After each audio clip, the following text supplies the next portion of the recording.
नमस्कार, मैं हूं अंजलि और आप देख रहे हैं BNN न्यूज। तो चलिए शुरुआत करते हैं आज की धर्म से जुड़ी बड़ी खबरों से। वैष्णो देवी का विश्व प्रसिद्ध और प्राचीन मंदिर भारतीय राज्य जम्मू और कश्मीर के जम्मू क्षेत्र में कटरा नगर के समीप की पहाड़ियों पर स्थित है। इन पहाड़ियों को त्रिकुटा पहाड़ी कहते हैं। यहीं पर लगभग 5200 फीट की ऊंचाई पर स्थित माता रानी का मंदिर है। यह भारत में तिरुमला वेंकटेश्वर मंदिर के बाद दूसरा सर्वाधिक देखे जाने वाला धार्मिक तीर्थ स्थल है।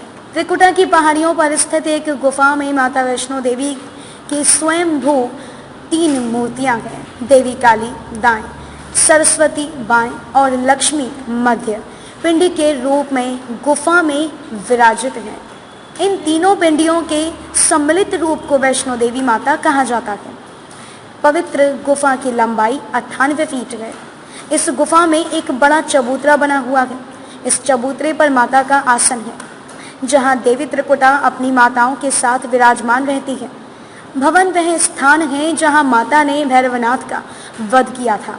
प्राचीन गुफा के समक्ष भैरव का शरीर मौजूद माना जाता है और उसका सिर उड़कर 3 किलोमीटर दूर भैरव घाटी में चला गया। जिस स्थान पर सिर गिरा, आज उस स्थान को भैरवनाथ के मंदिर के नाम से जाना जाता है।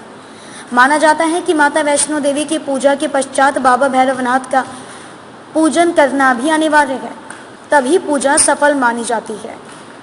कटरा से ही वैष्णो देवी की पैदल चढ़ाई शुरू होती है, जो भवन तक करीब 13 किलोमीटर और भैरव मंदिर तक 14.5 किलोमीटर है।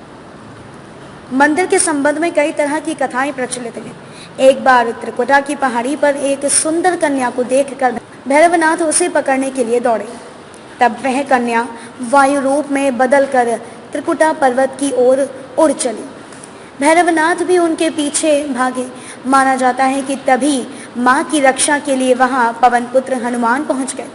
हनुमान जी को प्यास लगने पर माता ने उनके आग्रह पर धनुष से पहाड़ पर बाण चलाकर एक जलधारा निकाली और उस जल में अपने केश धोए।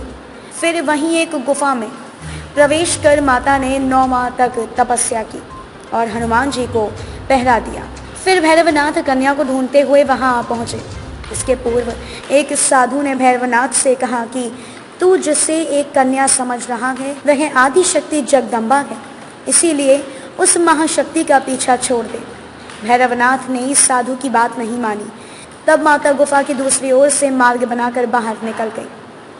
यह गुफा आज भी अर्धकुमारी या आदि कुमारी या गर्भजून के नाम से प्रसिद्ध है। अर्धकुमारी के पहले माता की चरण पादुका भी है। यह वह स्थान है जहां माता ने भागते भागते मुड़कर भैरवनाथ को देखा था। अंत में गुफा से बाहर निकलकर कन्या ने देवी का रूप धारण कर लिया और भैरवनाथ को वापस जाने के लिए कहकर फिर से गुफा में चली गई।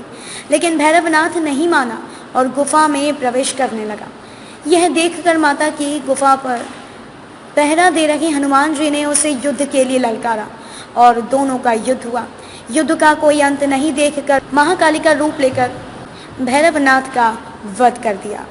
अब तक के लिए बस इतना ही। ऐसी ही धर्म से जुड़ी बड़ी खबरों को देखने के लिए बने रहिए हमारे साथ और देखते रहिए BNN न्यूज।